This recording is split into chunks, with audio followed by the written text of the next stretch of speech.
Olá, bom dia. Bom, vamos aqui para nosso vídeo roteiro da prova, né? Então, desculpa, peguei aqui as informações sobre como seria o percurso.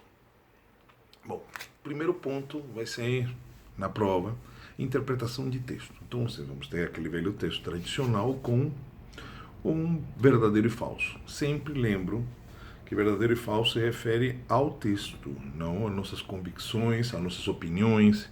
Isso não está em questão, tá bom? E do segundo ponto, terceiro, quarto e quinto vão ser exercícios exclusivamente de acentuação.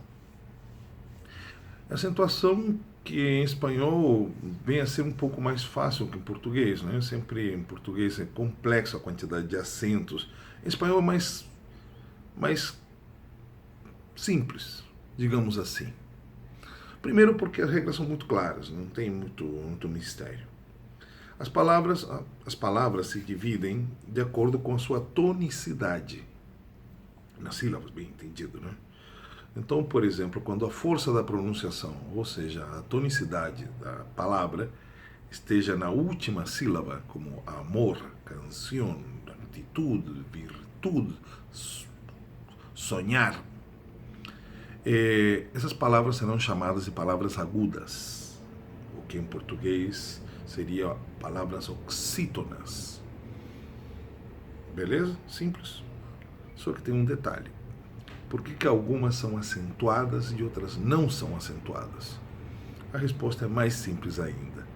É porque toda palavra aguda que termine com N, com S ou com vogais, por exemplo, café, uma palavra que termina com vogal, acentuado. Amor, uma palavra que não termina com N, S ou vogal, não é acentuada. Então a resposta é: se eu pergunto virtude,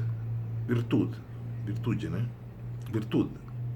Se eu falo virtude, que é uma palavra aguda, e eu pergunto se é ou não acentuado, a resposta aceitável seria que não é acentuada porque é uma palavra aguda não terminada em N, S ou vogal. Ficou claro? Canción, aí é uma palavra acentuada, porque é uma palavra aguda terminada em N. Olha que fácil. Até aí, beleza? Existe um outro grupo de palavras, não é isso?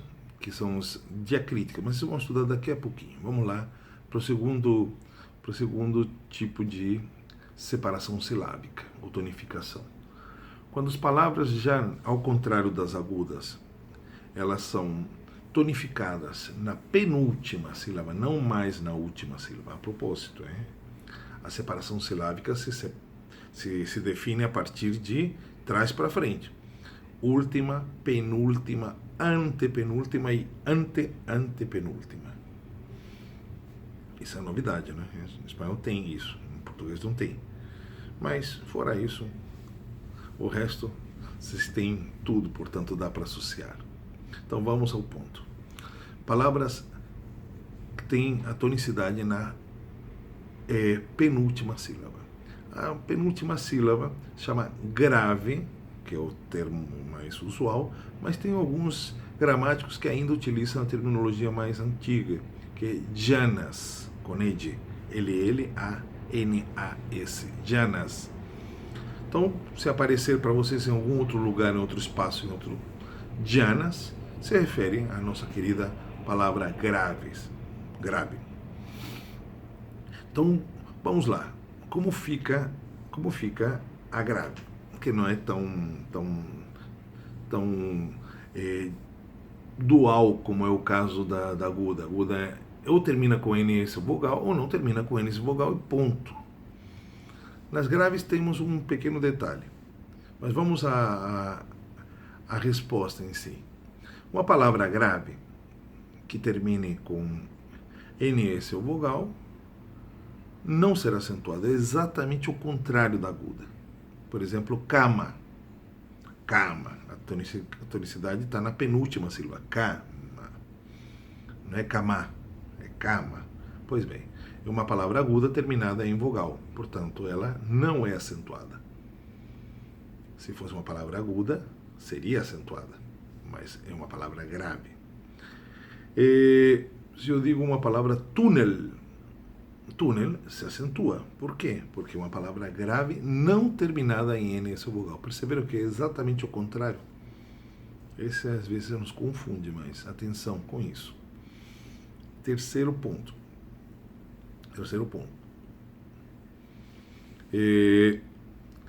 Tem palavras que são aquela velha história do diptongo e do hiato. O diptongo não altera nada. Continua se aplicando a regra tradicional das graves. Mas o hiato, o que é hiato? Hiato é quando você separa uma sílaba pelas vogais. Por exemplo, astronomia. Vocês repararam que separaram? Separaram as vogais, a sílaba. Gastronomia, filosofia, alegria, etc., etc., são palavras, ou uir, que quer dizer fugir, né? Uir. Separaram a U e daí separam a palavra. Isso se chama hiato. Pois bem, quando aparecer o nosso querido hiato, a palavra, mesmo que seja grave, mesmo que termine em vogal, ela é acentuada. Portanto, alegria, filosofia, uir, astronomia, etc., etc., são acentuadas. Essa é a exceção. Beleza? Vamos para o terceiro grupo de palavras tonificadas. É quando a tonificação ou a força da pronunciação cai na antepenúltima sílaba. Essa antepenúltima sílaba é chamada de esdrúxulas.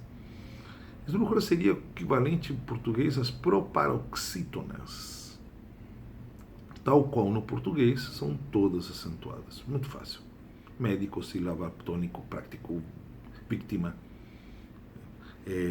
súbito, música, esdrúxulo, etc., etc., etc. Até aí, beleza?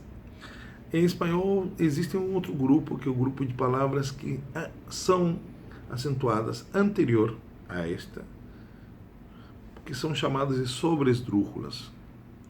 Praticamente, pídaselo,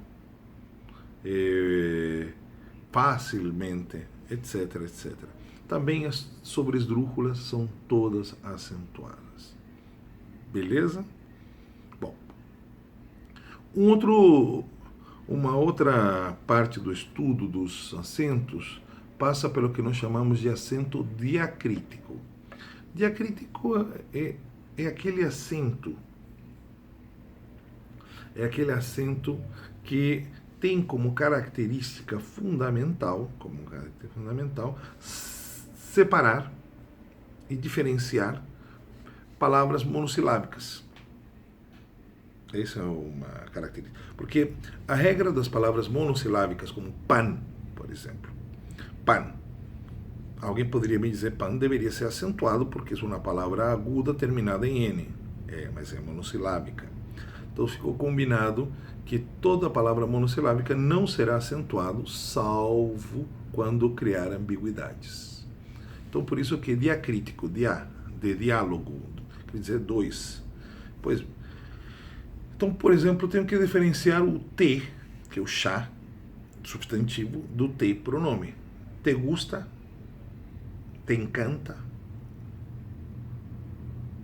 te levantas, do queres tomar um té.